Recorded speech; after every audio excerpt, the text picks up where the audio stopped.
अस्सलाम वालेकुम। Live with Adil Shahzeb के साथ मैं हूं आपका मेजबान। ईरान और इसराइल के दरमियान जंगबंदी के ऐलान के बाद आलमी मंडी में खाम तेल की कीमतों में कमी वाक़या हुई है। ईरान और इसराइल के दरमियान जंगबंदी के ऐलान के बाद जिसका कोई पता नहीं, क्योंकि दोनों जानिब से सीज फायर की वायलेशंस भी हुई और दावे भी किए जा रहे हैं। आलमी मंडी में खाम तेल ब्रेंट की कीमत मजीद 3.7% गिरी, जिसके बाद ब्रेंट की कीमत जो है $68.83 फी बैरल पर आई। आलमी मंडी में WTI खाम तेल की कीमत जो है वो 3.8% कम होकर $65.85 फी बैरल पर आई।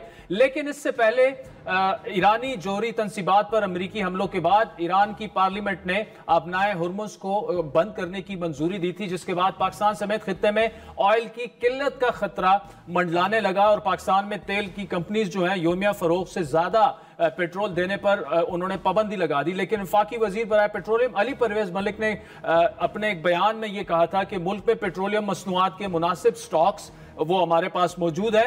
रोजाना की बुनियाद पर पेट्रोलियम स्टॉक का जायजा लिया जा रहा है और उस जायजे के मुताबिक अपनाए हुर्मुज बंद होने से क्या मुश्किल पेश आ सकती है। आपको बताते चलें कि अपनाए हुर्मुज जो है वो मशरक़ वुस्ता के खाम तेल पैदा करने वाले ममालिक को एशिया, यूरोप, शुमाली अमरीका और दीगर दुनिया से जोड़ती है। और इस समंदरी पट्टी की एक तरफ जो है अमरीका के इत्तेहादी अरब ममालिक है, दूसरी तरफ ईरान है। अपनाए हुर्मुज से सऊदी अरब, UAE, कुवैत और ईरान से योमिया तकरीबन 21 मिलियन बैरल तेल दीगर ममालिक को पहुंचता है। इन ममालिक में पाकिस्तान, चाइना, जापान, जनूबी कोरिया, यूरोप, शुमाली अमरीका और उसके अलावा दीगर ममालिक भी शामिल है। इस आबी गुजरगाह से दुनिया के 20 से 21% तेल और तकरीबन 30% गैस की तरसील होती है। यहां से रोजाना तकरीबन 90 और साल भर में 33,000 बहरी जहाज गुजरते हैं। दुनिया की दूसरी बड़ी मईशत चाइना की मईशत की रवानी के लिए खलीज से अपनी जरूरत का आधा तेल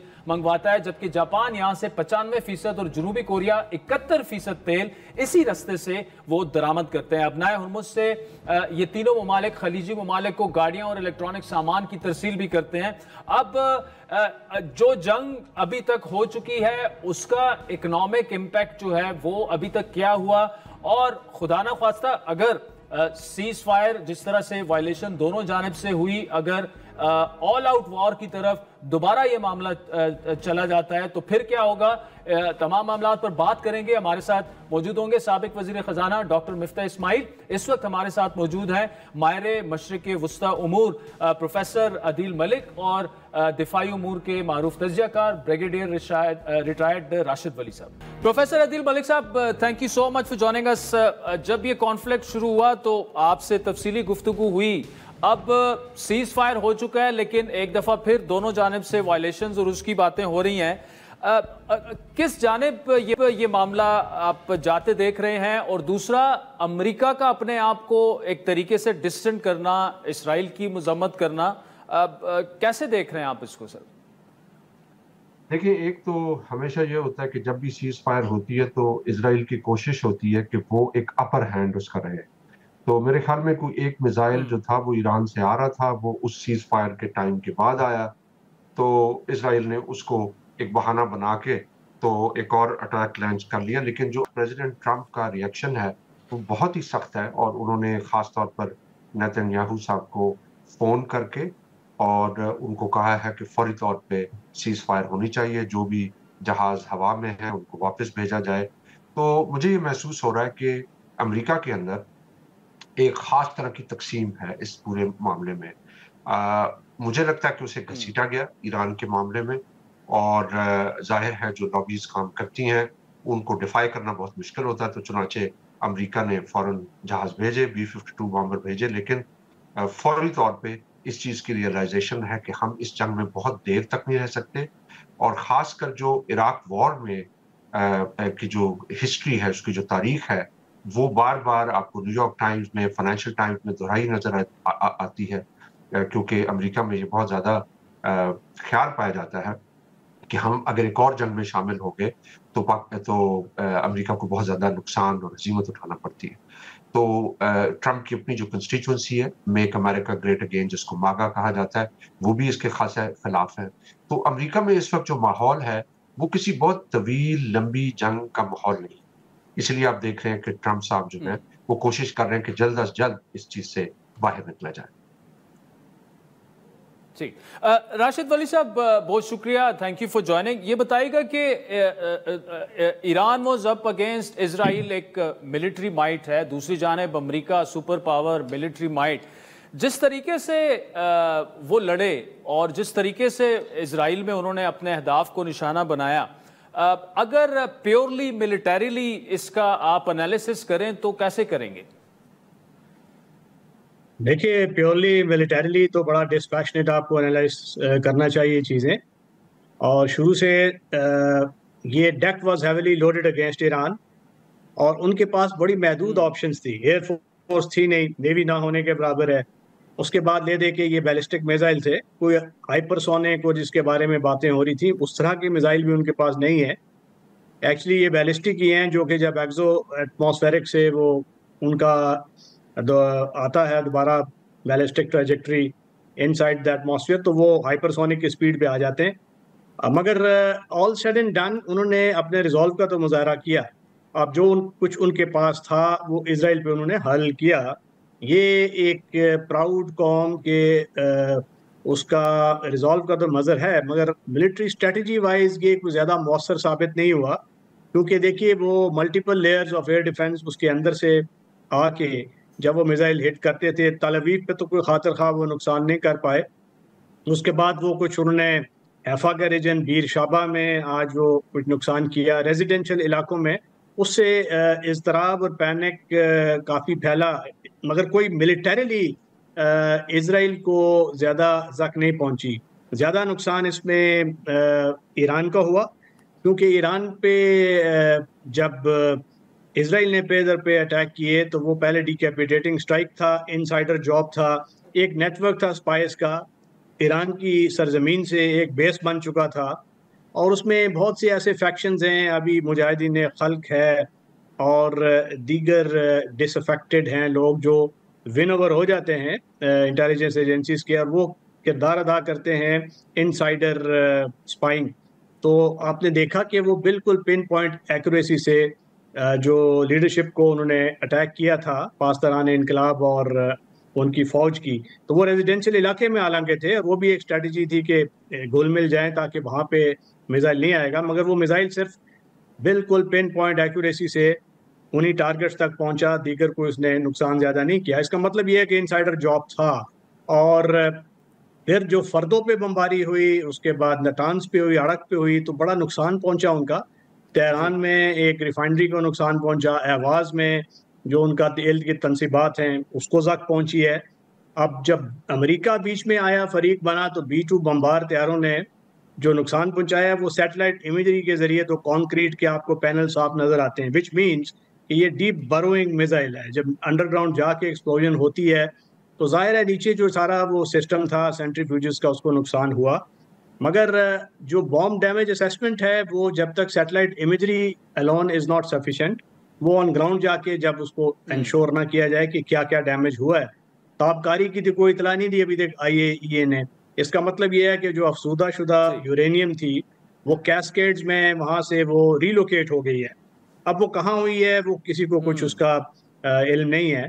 और एक जौहरी सलाहियत वो भी मौजूद है, इंटेंट और रिजॉल्व भी मौजूद है। तो अब ये देखना है कि ये किन शराइत पे ईरान ने रजामंदी जाहिर की है सीज फायर की, क्योंकि बैकडोर रवाबित तो थे रशिया के साथ, वो उन्होंने रिक्वेस्ट की थी, रादर उनको अपनी मदद को आने को भी कहा था।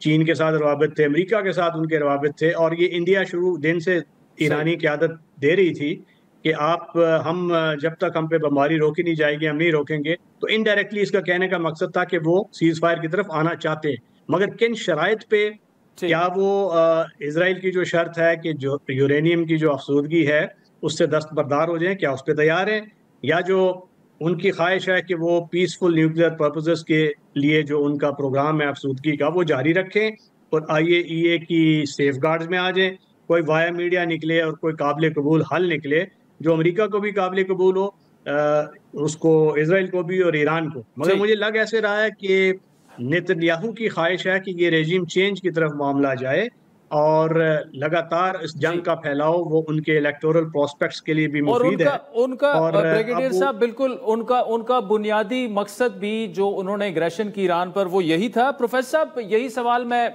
आपके पास लेके आऊंगा कि जिस तरह ब्रिगेडियर साहब ने कहा कि उनका मकसद जो था, एक तो एटमी तनसीबात को नुकसान पहुंचाना, ख़त्म करना, दूसरा उनका जो मकसद था बड़ा, वो ईरानी हुकूमत को चेंज करना, जिसे वो रिजीम चेंज का नाम दे रहे थे। इन दोनों में खातिर हमारे पास शवायद नहीं है कि एटमी तनसीबात को कितना नुकसान पहुंचा, ऑफ कोर्स जिस तरह ब्रिगेडियर साहब कह रहे थे, लेकिन ऐसा लगता है कि ये जो ईरानियन रिजीम है वो तो अब मजीद मजबूत हो गया है, बजाय इसके कि उसको चेंज किया जाता। आप एग्री करेंगे इससे? जी, मैं पहले इससे आपको बताऊं कि मैं ये जो फील्ड है मैं इसका माहिर नहीं, मिलिट्री की ब्रिगेडियर साहब को बेहतर पता होगा, लेकिन जो मैं मशरिक़ वस्ता की पॉलिटिकल इकोनॉमी को देखता हूं तो मेरे ख्याल में 3-4 ऐसे अवामिल हैं जो हमें ये बताते हैं कि इजराइल अपने मकासद मुकम्मल तौर पर हासिल नहीं कर सका। एक तो ये कि इजराइल का जो जी। पूरे आलमी दुनिया में और खासकर मशरिक़ वस्ता में एक खास तरह का अपना तासुर भेजता है कि हम नाकाबिले तस्खीर हैं, यानी हम इनविंसिबल हैं। तो वो जो इनविंसिबिलिटी है वो ब्रेक हो गई है, क्योंकि आपने देखा कि ईरानी मिसाइल मुख्तलिफ शहरों में लगे, रोज सायरन बजते थे, लोग डिस्प्लेस होते थे, इमारतों को नुकसान पहुंचता था। हाइफा में भी नुकसान हुआ। अब कितना नुकसान हुआ इसके हमारे पास कोई इंडिपेंडेंट आजादाना वो नहीं है एस्टिमेट्स, लेकिन खासा नुकसान भी हुआ। दूसरा ये कि जोहरी प्रोग्राम जो है वो उसमें अगेन जो इंटरनेशनल एक्सपर्ट्स कह रहे हैं वो ये कहते हैं कि कोई खास यानी जाहिर है उनकी तनसीबात को तो नुकसान पहुंचा, लेकिन वो जो उनकी सलाहियत है उसको खास नुकसान नहीं पहुंचा। हालांकि उनके इंजीनियर्स को भी मारा गया, बहुत सारी वेबसाइट्स को भी किया गया, लेकिन बाय एंड लार्ज वो इंटैक्ट है। और तीसरा जो अभी आपने फरमाया कि जो अगर इसका मकसद ये था कि रिजीम चेंज होगी, तो वो भी इसके नतीजे में कोई ईरानी जो सियासी स्ट्रक्चर है उसमें कोई बड़ी तब्दीली इस वक्त आप देखते नहीं है। और चौथी चीज जो मैं कहूंगा वो ये है कि इजराइल की वल्नरेबिलिटी भी एक्सपोज हुई, यानी इजराइल की एबिलिटी कि वो बार बार हमला करे, उसका दारोमदार, उसका इन्हिसार अमेरिका की हिमायत में है। और नेतन्याहू साहब का इस बात पे एग्री कर जाना कि सीज फायर होगी, इस चीज की गवाही देती है कि वो उनकी कांस्टेंट जो है इन्हिसार है अमेरिका पे, और जब अमेरिका कहता है कि हम मजीद सपोर्ट नहीं कर सकते तो उनके लिए बहुत ज्यादा आगे जाना मुश्किल होगा। तो मेरे ख्याल में ये, अगर आप इसका ऑन बैलेंस देखेंगे तो उसमें ईरान ने अपने आप की अपनी रेजिलियंस को स्टैब्लिश किया है, लेकिन जिस तरह ब्रिगेडियर साहब ने फरमाया कि उनकी जो वल्नरेबिलिटीज हैं, जो कमजोरियां हैं, खासतौर पे जो एयर डिफेंस सिस्टम है और उनका यानी प्रोटेक्शन ना करना, अपने पूरे उनकी एयरफोर्स नहीं है, ये सारी चीजें आई एम श्योर इसके ऊपर वो काम करेंगे। मेरे ख्याल में एक लिहाज से जो बहुत बड़ा इसका असर होगा वो ईरान की मुआशरे के अंदर होगा। जिस तरह मैं अक्सर प्रोग्रामों में कहता रहा हूँ कि ईरान में मुख्तलिफ तबकात हैं और उनके दरमियान जिस तरह किसी भी मुआशरे में होता है मुख्तलिफ तरह के नुक्ता नज़र है। उसमें आप देखेंगे कि अब ज़्यादा से ज़्यादा ईरान का जो एग्जिस्टेंशियल थ्रेट है, जो हमारे यहाँ भी हिंदुस्तान पाकिस्तान के मार्के के बाद आया, कि लोगों को ये फील होता है कि हमें एक एग्जिस्टेंशियल थ्रेट है, हमारे वजूद को खतरा है, चुनाचे हमें जो कौमी सलामती है उसको आगे लेके जाना पड़ेगा। लेकिन इसके बावजूद आने वाले सालों में मेरे ख्याल में जो बहुत बड़ा एक चैलेंज दरपेश होगा ईरानी हुकूमत को, वो ये कि वो कैसे सैंक्शन से बाहर निकलें और अपनी मईशत के लिए आसानियां पैदा करें, क्योंकि पिछले जो 7-8 सालों की सैंक्शंस हैं उसने ईरानी मईशत की कमर तोड़ दी है। उनका जो मुतवस्सत तबका है वो भी बहुत ज्यादा सफर कर रहा है और उनकी हुकूमत के खिलाफ थोड़े थोड़े यानी ऑपोजिशन भी रही है। तो ईरानी हुकूमत का दिल होगा कि वो किसी तरह की ऐसी डील हो कि जिससे, या इंटीग्रेशन हो इंटरनेशनल इकोनॉमी के साथ, कि जिससे उनकी मईशत का पहिया चले। लेकिन जाहिर है कि वो लॉबीज जो ईरान को एक जौहरी ताकत नहीं देखना चाहती, वो एक मजबूत ईरान भी नहीं देखना चाहती। हमारे लिए, पाकिस्तान के लिए मेरे ख्याल में ये खुशाइन बात है कि एक आज़ाद खुद मुख्तार ईरान हमारे बॉर्डर पे बेहतर है कंपेयर टू ऐसा ईरान कि जो प्रॉक्सीज हो दूसरी पावर्स की। तो हमें भी अब बहुत देख समझ के आगे चलना है, और जो जो ईरान को चैलेंजेस दरपेश रहे हैं अभी तक, वो हमें भी दरपेश है। हमारे यहाँ ज़्यादा स्ट्रेटेजिक क्लैरिटी है, हमारी मिलिट्री डिफेंस भी बेहतर है, जिस तरह हिंदुस्तान के साथ हमारी जंग थी उसमें सामने आया, लेकिन हमारे जो अंदरूनी खलफिशार है और अंदरूनी महाज पे बहुत सारे चैलेंजेस हैं, उनको हमारे पॉलिसी साज लोगों को अच्छे तरीके से रिजॉल्व करना पड़ेगा।